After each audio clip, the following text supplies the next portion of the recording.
একটি ছাগলের ক্ষমতা যে কতখানি তা হাড়ে হাড়ে টের পেয়েছে কর্মকর্তা ডক্টর মতিউর রহমান। ছেলে ইফাতের কেনা একটি ছাগল যেন তছনছ করে দিয়েছে তার এতদিনের গড়া সাম্রাজ্য। তবে শুধু মতিউর রহমানই নন, সামান্য এক ছাগল টান দিয়েছে আরও বেশ কিছু দুর্নীতিবাজ কর্মকর্তার গদিতেও। তাই তো তাদের মনে এখন ছাগলের ভয়। লাখ টাকা বেতনে চাকরি করা এক কর্মকর্তার ছেলে কিনা কিনল ৭০ লাখ টাকার গরু আর ১৫ লাখ টাকার ছাগল।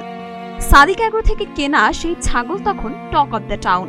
ছেলের ছাগল কাণ্ডের ঘটনা নিয়ে শুরু হওয়া আলোচনা একসময় মতিউর রহমানের সম্পদের দিকে গড়ায়। তার কত সম্পদ রয়েছে সেটি নিয়েও শুরু হয় আলোচনা। একের পর এক বাড়ি, গাড়ি, ফ্ল্যাট ও প্লটের তথ্য বেরিয়ে আসে গণমাধ্যমে। চট্টগ্রাম, গাজীপুর, নরসিংদী ও ময়মনসিংহে রয়েছে তার এবং তার পরিবারের সদস্যদের নামে রিসর্ট, শুটিং স্পট, বাংলো বাড়ি, জমিসহ নামে বেনামে অঢেল সম্পত্তি। ব্যাংক হিসাবে রয়েছে বিপুল পরিমাণ অর্থ, শেয়ার বাজারে রয়েছে বড় অঙ্কের বিনিয়োগ। সরকারি কর্মকর্তা হলেও তিনি শেয়ার বাজারে প্লেসমেন্ট শেয়ারের বড় ব্যবসায়ী।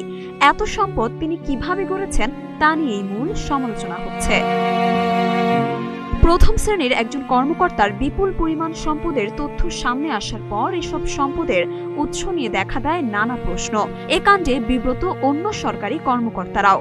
একটি ছাগল যে আসলে এত কিছু বের করে ফেলবে তা হয়তো খোনাক্ষরেও ভাবেনি কেউ। আবার বলা যায় ছাগল কাণ্ডে আসলে সাপে বর হয়ে এসেছে। নানামুখী সমালোচনার পর দুর্নীতিবাজ কর্মকর্তারা এখন আতঙ্কে আর ভয়ে আছেন। কখন ধরা পড়েন সেই ভয়ে তটস্থ আছেন তারা। দেখা যাক মতিউরের ছেলের ১৫ লাখ টাকার ছাগল আর কার কার সাজানো বাগান খায়। মরিয়ম মিম, ঢাকা পোস্ট।